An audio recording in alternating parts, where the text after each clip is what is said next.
I just saw Hokum, released May 1st, 2026, directed by Damien McCarthy. This is the second film I've seen of McCarthy's, centering a paranormal entity who helps the main character in the creepiest way possible. The actual antagonists of these films are not ghosts or ghouls, but human beings. Here in Hokum, we have all the scary things running around, but the real bad guy here is one of the people on screen. The movie slyly subverts expectations, first with our main character doing quite the unexpected his first night in the hotel, and then in revealing the true nature of all our characters. And at the same time, it's all horror. This movie is jump scare city in the best way. Recently, when I go to turn out a light, I am hesitant. This face keeps popping up in my head. I'd say Hokum is a little more scary than ODDITY, but ODDITY is a slightly better film, and I love them both. Meet the paranormal entities in today's story. We will go through them all. Something evil is in this hotel. She is terrifying. So is her little helper. From the trailer, this guy goes to where his parents stayed on their honeymoon, Ireland. They never went back because they died. He stays at the scariest hotel you could pick. Everyone is creepy as f***. One of the staff goes missing, and things just go wrong. But that's not all this story is. It's layered in horrificness. Now allow me to explain which witch is haunting this hotel, and what exactly happened to Miss Fiona.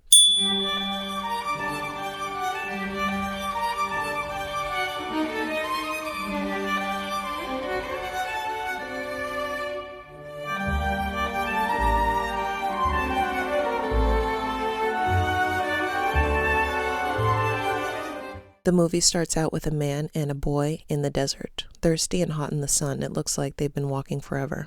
The man is desperate and the boy is just a kid. The man drinks almost all their water and then tosses it on the ground after he sees in the distance what they've been out there searching for. Some circle in the desert, magical treasure. The man looks longingly at it, a sigh of relief. He has a glass bottle with him, and he needs what's in it to actually get to the treasure. But he has nothing to break the glass bottle with as they are out in the desert. That's when he looks at his son. He comes up with an idea to use the boy's head and tells him to turn around and not to move. He raises his arm up, and then we cut to the main character of the film. This is Ohm Bowman. He's the author of the story of the man and the boy in the desert. His parents have died. After getting jump scared while writing, he pulls a little gun out of a box and then puts it back. He decides to go to the Bilberry Hotel in Ireland where his parents once stayed. After he pulls up, we meet our players. There is a violent man named Fergal who kills the goats who stand on the car simply because it ruins the paint job. The hotel manager is Mal, who is kind enough. The hotel owner, Mr. Cobb, who is telling a scary story to the children in the lobby when Ohm arrives. This particular story about a witch who lures children by the hand down to hell, and sometimes the hands will reach out and grab what they can from the children. The adorable bellboy, Albie, and another employee named Fiona, who is the most normal person here and quite kind. Ohm scatters his parents' ashes at the tree from the photograph, his mother's with great sincerity and care, and his father's with carelessness. After that, he meets Jerry, a nice but eccentric old man who lives out of his van in the woods. He tells Ohm he drinks this mushroom milk he makes because he loves psilocybin. He says it makes you see things those with closed minds cannot. He is aware of Fergal's killing of the goats and the strange ways of the hotel. Back at the hotel, Ohm has a drink at the bar with Fiona and Albie. He tells her about his newest book he's working on. She says it's a bleak ending. He makes a cheers to bleak endings. When he was a kid, his mother died a few years after they came here, and his father drank himself to death shortly after. She tells him the hotel is haunted, especially the honeymoon suite. There's apparently a witch in there. Fiona pulls out a book on Ireland folktales. She reminds Ohm if he thinks a witch is near to draw a circle with chalk around him for protection. She's also asked for a key to the honeymoon suite several times and was denied access. The honeymoon suite always stays locked. That's a big rule at the hotel.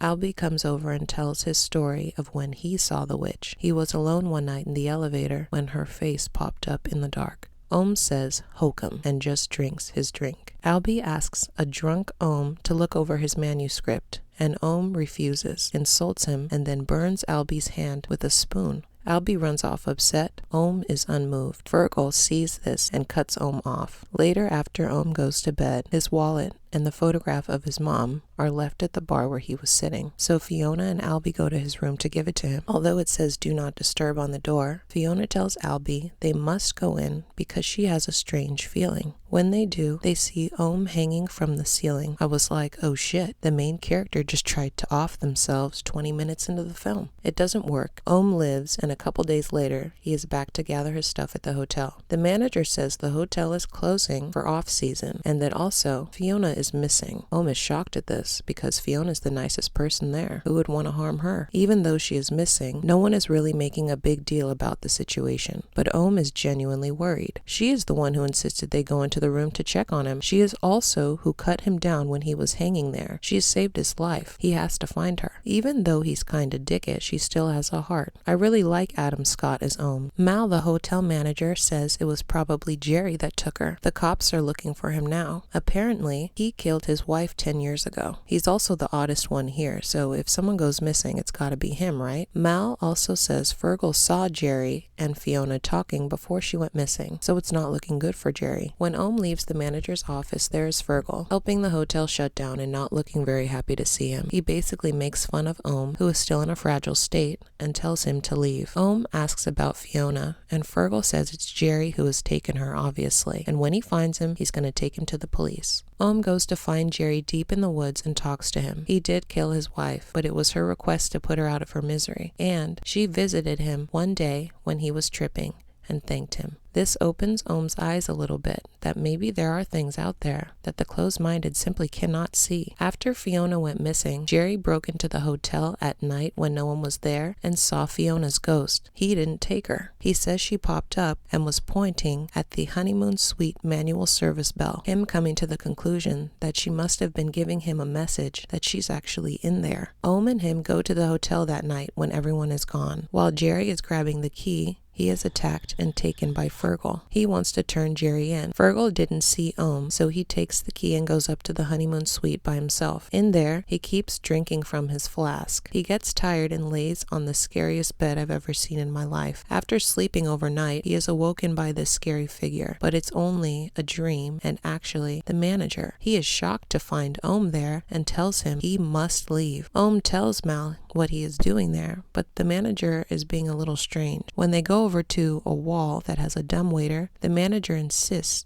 Ohm does not press the button next to it. That brings up the freight lift. Ohm, being a little dickish, threatens to press the button. Mal insists they must leave. The hotel is closed after all. No one is here. Ohm presses the button, and then we see Fiona's dead body. Turns out there was a Halloween party shortly after Ohm arrived. At the party, she was drugged by Mal. She was pregnant with his baby as well. He is scared of Mr. Cobb, the hotel owner. Because Ohm now knows he's hiding a dead body in there, Mal locks Ohm in the honeymoon suite. When Ohm is alone in the room with Fiona's body, he sees a tape recorder under it. She was using it to record her last moments just in case. On it are life-saving tips Ohm will need to survive. It's McCarthy's signature of creepy and sweet. Ohm is literally getting help from the dead, just as Darcy did in ODDITY. It's fucking spooky. The witch stays under the hotel. He is thinking of maybe that way of being an escape. Fiona says on the tape recorder that she is unable to bring herself up on the dumbwaiter. The only button to control it is at the top. So when he is down there, Ohm won't be able to bring himself back up. So he quickly comes up with a timing technique using this to press the button to come back up.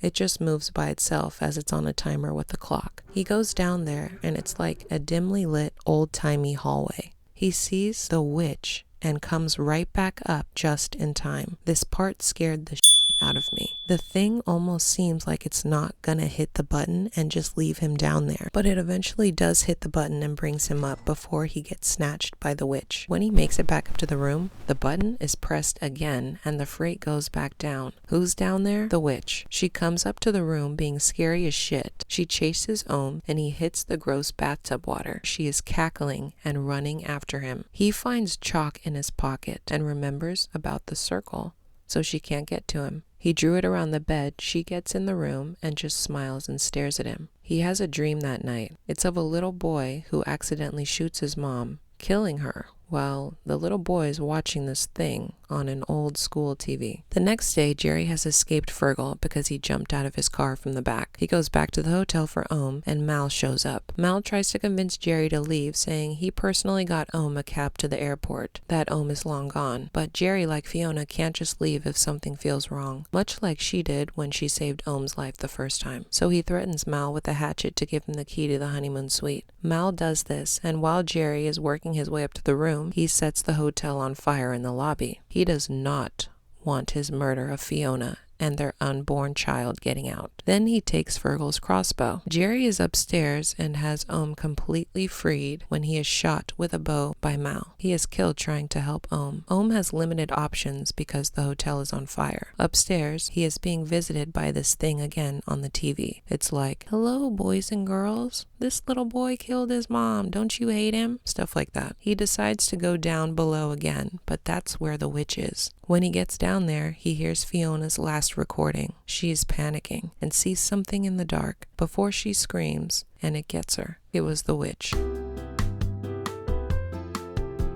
Ohm is about to meet the same fate. Before he can draw a complete circle this time, she pops out, completely scaring him, and she shackles his wrists. Then Mal comes down below and gets himself shackled. Ohm is seemingly hopeless. The witch walks past him slumped on the ground while guiding Mal to a door at the end of the hall. As she opens it, dark creatures with demon eyes look back, calling in. There is like a hell underneath this hotel. She guides victims by hand to them, just like the witch from Mr. Cobb's story. As Ohm is sitting there, his mother appears. She has come to visit him from the afterlife, letting him know he cannot stay here, and finds the slicer in his pocket, the same one Fiona used to cut him down, and uses it to cut his chains. He cuts the key down as well, as we see the witch has it, along with other totems from other victims, and is free to escape. He makes it to the lobby before he passes out from the smoke. And ironically, it is Fergal who has come back to the hotel just in time to get him out of there.